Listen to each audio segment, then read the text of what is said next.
notices this unusual behavior of the one-fin demon, but he did not have time to contemplate as the red core demon showered them with a barrage of attacks. Meanwhile, the blue core demon taking hold of Lu calls Aang as if it was luring him away. Aang took a moment to think about his next step as he realizes this might be a trap. He stood there pondering his limitations and the best action during this situation.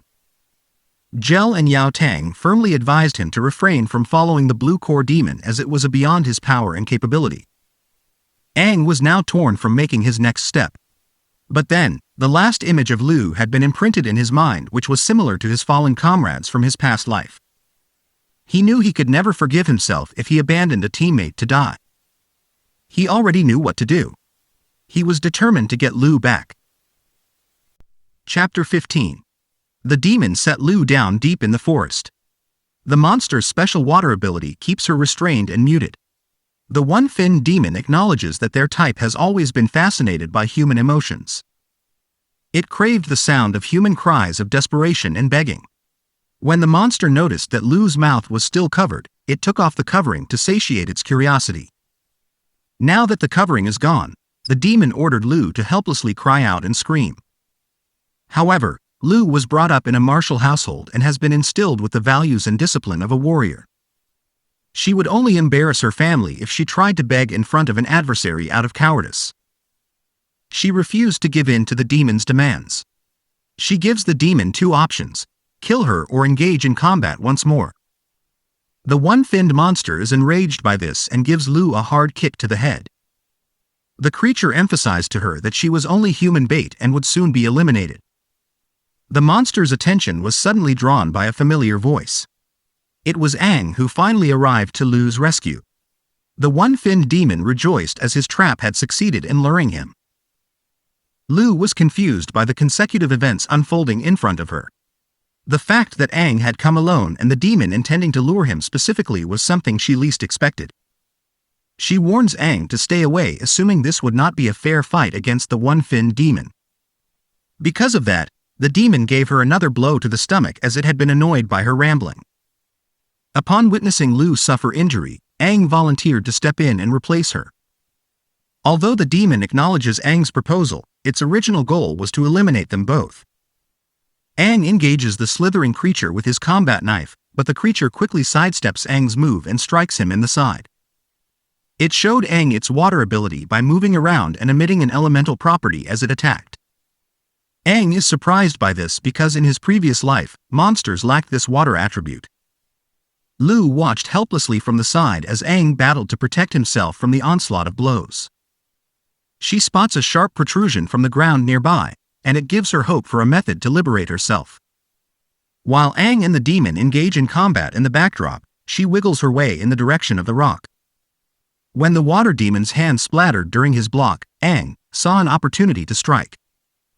However, this was all a part of the demon's scheme to hold him captive. With his water ability, the demon had trapped Aang's other hand. It wondered how Aang was so weak. After all, it assumed that Aang was the one responsible for eliminating the other one-finned demon at the cave. The demon believed Aang was lying. However, Aang had no memory of the incident, so all the demon's charges simply bewildered him. After witnessing Aang's lackluster performance, the water demon finally lost patience and chose to break Aang's limbs. The demon breaks both of Aang's arms, which it had previously imprisoned in its water abilities, and kicks him across the forest. The force of the impact on his body was sufficient to render him instantly immobile and induce a catatonic state. Lu could still be seen in the distance, her arms bleeding from straining to free herself from the bonds with the jagged rock. She must free herself and assist Aang right away. The creature moves toward Aang. It now plans to devour him as this would help its evolution. Before it could grab Aang's helpless body, Lu had attempted to attack from behind. Lu was able to kick the demon aside even though it had avoided her dagger, giving Aang the necessary room to be protected. The human's tenacity startled the water demon. Laying there still conscious, Aang marveled at their squad leader's unwavering bravery and determination to keep him safe no matter what. After witnessing this blatant act of bravery, the demon demonstrates yet another water skill. Water discharged from its body started to solidify into pieces of shards. Now these fragments were set to rain on her and Aang, Aang tells Lu to dodge these shards instead, but she chooses to block each one to protect him. When the water demon sees that Lu is able to repel its attacks, it resorts to more cunning strategies. The demon controls the broken shards on the ground by using its water ability. This gave the demon the perfect opportunity to penetrate her repeatedly and pull Lu's body in its direction. Lu flew into the grasp of the one-finned demon. Now that it had Lu by the throat, the demon was getting ready to carry out even darker schemes. Chapter 16. Laid on the ground, Aang witnessed the one-finned demon choking Lu.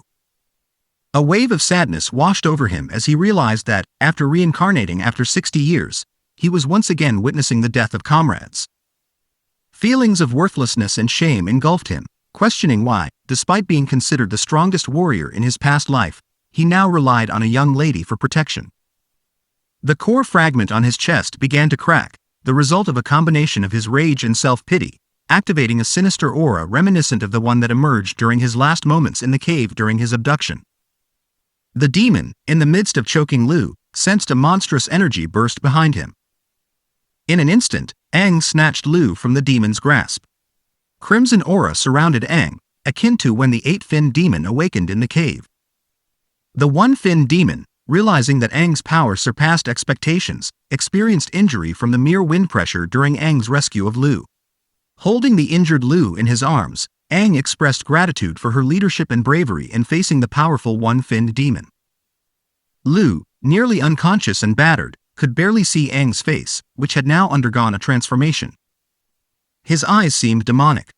Aang reassured Lu, urging her to rest while entrusting everything to him. Gently laying Lu down to rest, Aang prepared to confront the one-finned water demon, now drawn to an even stronger demonic scent emanating from Aang. The demon speculated that Aang's secret lay in his ability to emit a demon scent. Aang turned to face the demon, uncertain about the transformation but aware of it this time.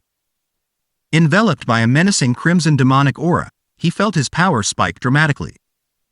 Emitting a powerful scream, the power core in his chest, once a socket for the core fragment, had transformed into what the demon identified as the Kingfin's core. Aang slowly distanced himself from Lu and advanced towards the demon. His appearance had undergone a transformation, revealing a demon's horn and sharp claws, indicating the awakening of the one-finned form.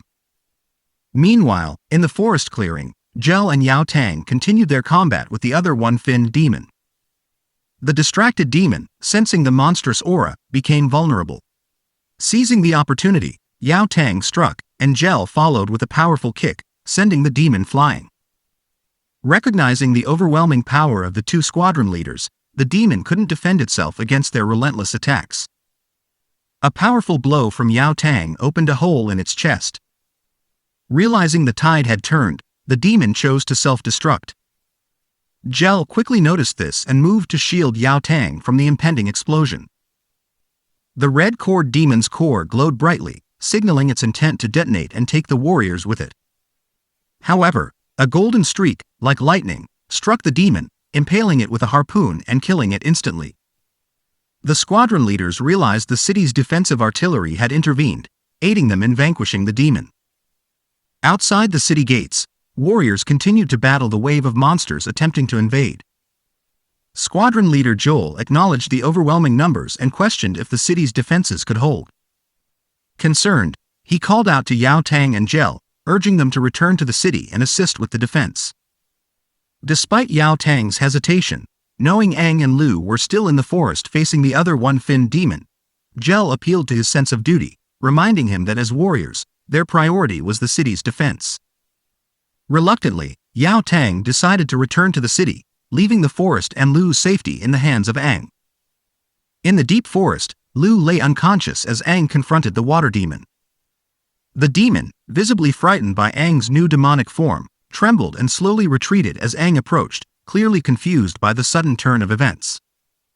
Aang, realizing the fear instilled in the water demon, concluded that his reincarnation and the acquisition of demonic power were meant to bring about significant change.